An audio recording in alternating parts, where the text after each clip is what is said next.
করে, তাহলে তাদের আর কোনোদিন কোনো নেশার দরকার পড়বে না। এই নেশায় যে একবার ডুবে যায়, তার জীবনে অন্য কোনো নেশার প্রয়োজন পড়ে না। জগাই বাধাই নিতাই চাঁদকে লাঞ্ছনা দিয়ে, বাঞ্ছনা দিয়ে, কটু কথা বলে, গালি দিয়ে, কলসি দিয়ে, কলসির কাঁধা দিয়ে ঘাই মেরেছিলেন।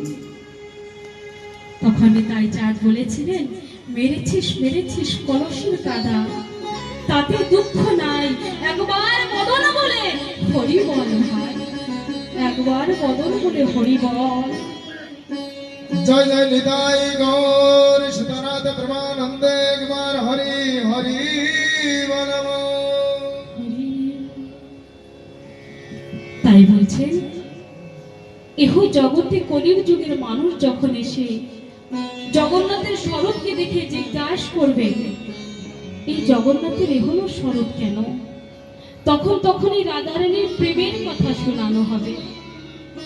তখন বলা হবে, পৃথিবীতে প্রেমের স্বরূপ যদি হয়ে থাকে, তাহলে সাক্ষাৎ শ্রী রাধারানী আমার করুণাময়ী বসে বসে ক্রন্দন করছেন আর শ্যামসুন্দরকে লাঞ্ছনা দিচ্ছেন।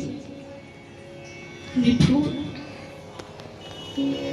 জগতের বুকে আমাকে কত গালি খেতে হয়, পরের ঘরের রমণী আমি, যখন তুমি বেণুনাদ করো, সর্বকিছু পরিত্যাজ্য করে আমি তোমার সান্নিধ্যে এসে যাই, আজ কেবলমাত্র অল্প একটু অভিমান হয়েছে, তুমি আমাকে ছেড়ে চলে গেলে।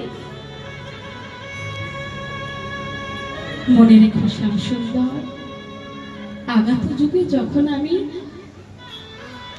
কালাচাঁদ হব, তুমি হবে রায়, তখন তুমি বুঝবে এই প্রেমের যে কি কলঙ্ক।